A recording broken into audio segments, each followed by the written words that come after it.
இன்றைக்கி நம்ம 2 விதமான ஸ்டோர் பண்ணி வைக்கக்கூடிய சைட் டிஷ் ரெசிபி தாங்க நம்ம இன்றைக்கி பார்க்க போகிறோம்.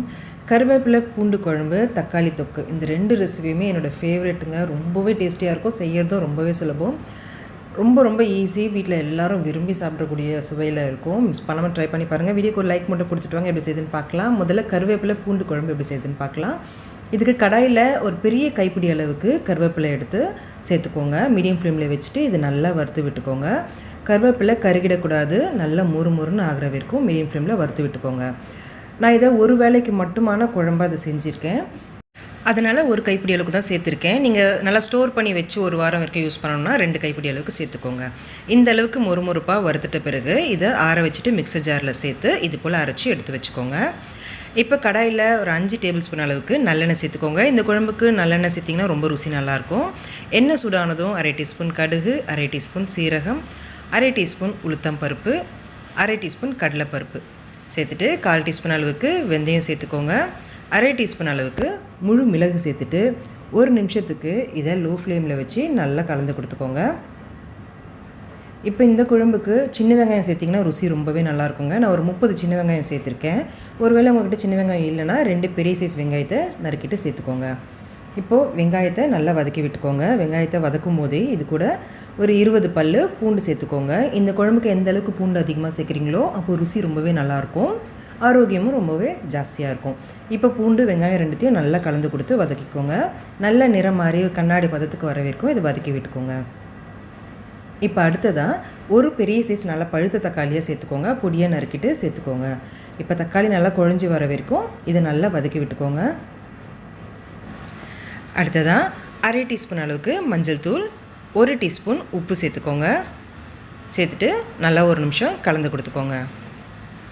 தக்காளி நல்லா குழஞ்சி வந்த பிறகு பாருங்கள், இந்த அளவுக்கு குழஞ்சி வந்த பிறகு இப்போ குழம்பு மிளகாய் தூள் 2.5 டீஸ்பூன் அளவுக்கு சேர்த்துக்கோங்க. சேர்த்துட்டு இப்போ இது நல்லா கலந்து கொடுத்துடலாம்.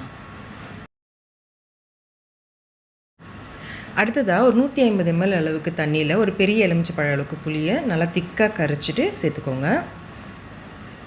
சேர்த்துட்டு ஒரு முறை நல்லா இதை கலந்து கொடுத்துக்கோங்க. கலந்து கொடுத்துட்டு ஒரு 200 ml அளவுக்கு தண்ணியும் சேர்த்து மூடி வச்சுடுங்க. மீடியம் ஃப்ளேமில் வச்சு ஒரு 5 நிமிஷத்துக்கு நல்லா கொதி வரட்டும்.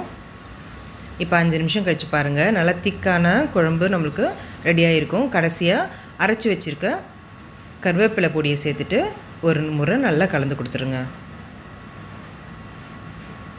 கருவேப்பிலை பொடி சேர்த்த பிறகு உங்களுக்கு நல்ல ஒரு வாசனை வரும். இப்போ திக்கான கிரேவியாக மாறி வரும். கடைசியாக 1/2 டீஸ்பூன் அளவுக்கு வெல்லம் சேர்த்துக்கோங்க. இது ஆப்ஷனல் தான். சேர்த்திங்கன்னா உங்களுக்கு இந்த கருவேப்பிலையோட துவர்ப்பு சுவை கொஞ்சம் கம்மியாகி குழந்தைங்களும் விரும்பி சாப்பிட்ற அளவுக்கு சுவை நல்லாயிருக்கும். இந்த பொடியை சேர்த்துட்ட பிறகு ரொம்ப நேரம் கொதிக்க வைக்கணும்னு அவசியம் இல்லைங்க. ஒரு நிமிஷத்துக்கு மட்டும் இதை மூடி வச்சு கொதிக்க வச்சிங்கன்னா நல்ல எண்ணெய் பிரிஞ்சு சூப்பர் டேஸ்டியாக கருவேப்பிலை பூண்டு குழம்பு ரெடி ஆகிடும். ஒரு வாரம் வரைக்கும் இதை நீங்கள் ஸ்டோர் பண்ணி வச்சு யூஸ் பண்ணலாம். இட்லி, தோசை, ரைஸ்னு எல்லாத்துக்குமே சூப்பர் டேஸ்டியாக இருக்கும். ட்ரை பண்ணி பாருங்கள். அடுத்ததாக தக்காளி தொக்கு, சூப்பர் டேஸ்டி, என்னோடய ஃபேவரட் ஒன்றுங்க. நீங்கள் கண்டிப்பாக மிஸ் பண்ணாமல் இதை ட்ரை பண்ணி பார்த்துருங்க. ஒரு மாதம் வரைக்கும் இதை நீங்கள் ஸ்டோர் பண்ணி வச்சு யூஸ் பண்ணலாம். இட்லி, தோசை, சப்பாத்தின்னு எல்லாத்துக்குமே ரொம்ப நல்லாயிருக்கும். செய்யறதும் ரொம்ப சுலபங்க. கண்டிப்பாக மிஸ் பண்ணாமல் ட்ரை பண்ணி பாருங்கள். எப்படி செய்யுதுன்னு பார்க்கலாம். இதுக்கு நான் 1.25 கிலோ அளவுக்கு தக்காளி, நாட்டு தக்காளி எடுத்திருக்கேங்க. நாட்டு தக்காளியில் செய்யும்போது சுவை ரொம்பவே நல்லாயிருக்கும். இதில் சரியாக 20 தக்காளி எடுத்திருக்கேங்க. இது போல் நல்லா ஃப்ரெஷ்ஷான தக்காளியாக எடுத்து வாஷ் பண்ணிக்கோங்க. இப்போ இதை நல்லா பொடியாக நறுக்கி எடுத்துக்கோங்க. நீங்கள் பொடியாக நறுக்கியும் எடுத்துக்கலாம், இல்லைனா மிக்சர் ஜாரில் சேர்த்துட்டு கொஞ்சம் கொரகொரப்பாக அரைச்சியும் எடுத்துக்கலாங்க. இது போல் தக்காளியோட தண்டு பகுதியை எடுத்துகிட்டு கட் பண்ணி எடுத்துக்கோங்க. இதே போல் எல்லா தக்காளியும் கட் பண்ணி எடுத்துக்கோங்க. இப்போ கடாய் வச்சுக்கோங்க.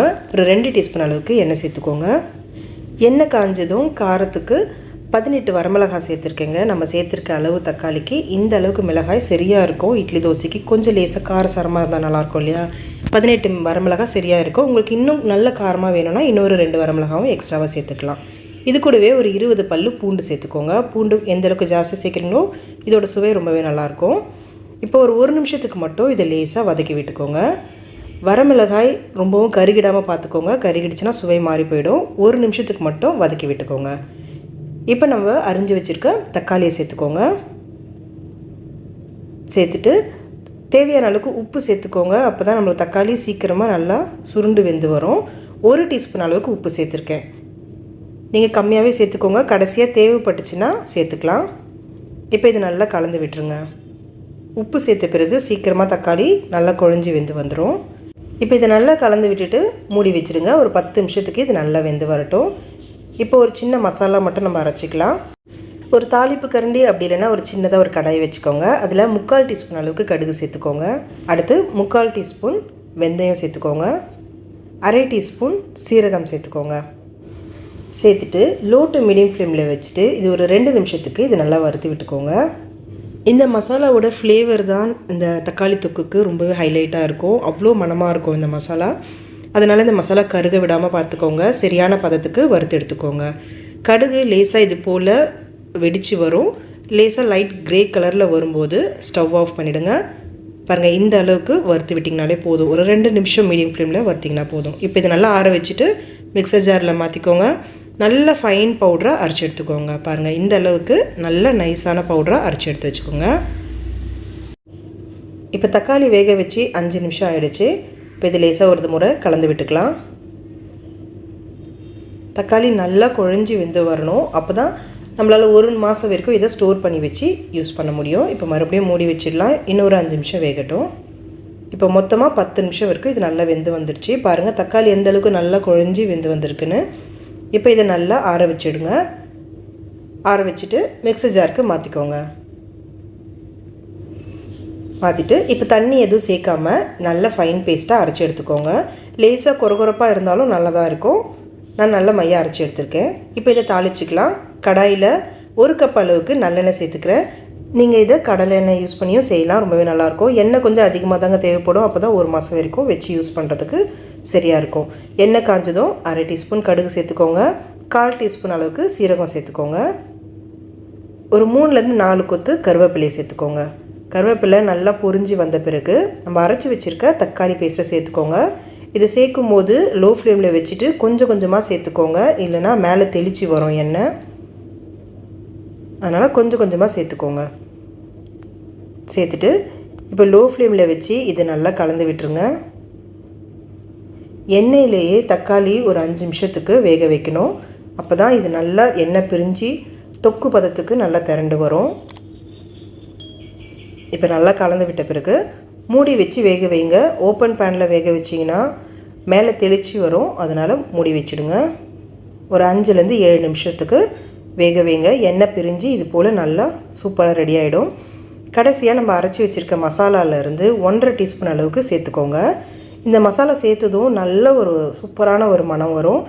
அந்த ஃப்ளேவர் உங்களுக்கு ரொம்பவே பிடிச்சிருந்துச்சின்னா இன்னொரு 1/2 ஸ்பூன் எக்ஸ்ட்ரா கூட நீங்கள் சேர்த்துக்கலாம். இப்போ இதை கலந்து விட்டுட்டு ஸ்டவ் ஆஃப் பண்ணிவிடுங்க. அந்த பொடி சேர்த்த பிறகு கொதிக்க வைக்கணும்னு அவசியம் கிடையாதுங்க. அந்த பொடி சேர்த்ததுமே நீங்கள் ஸ்டவ் ஆஃப் பண்ணிடலாம்.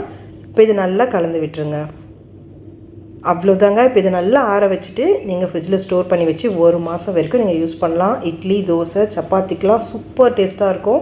வீட்டில் எல்லோரும் ரொம்ப விரும்பி சாப்பிடுவாங்க. இந்த ரெசிபி தான் வேணும்னே கேட்பாங்க. அந்தளவுக்கு ரொம்பவே நல்லாயிருக்குங்க. மிஸ் பண்ணாமல் நீங்கள் ட்ரை பண்ணி பார்த்துட்டு எப்படி இருந்துச்சுன்னு எனக்கு கமெண்ட் செக்ஷனில் சொல்லுங்கள். இந்த வீடியோ உங்களுக்கு ரொம்ப பிடிச்சிருந்துச்சுன்னா லைக் பண்ணிவிட்டு ஃப்ரெண்ட்ஸ், ஃபேமிலி எல்லாருக்கும் இந்த வீடியோவை ஷேர் பண்ணுங்கள். Thank you friends.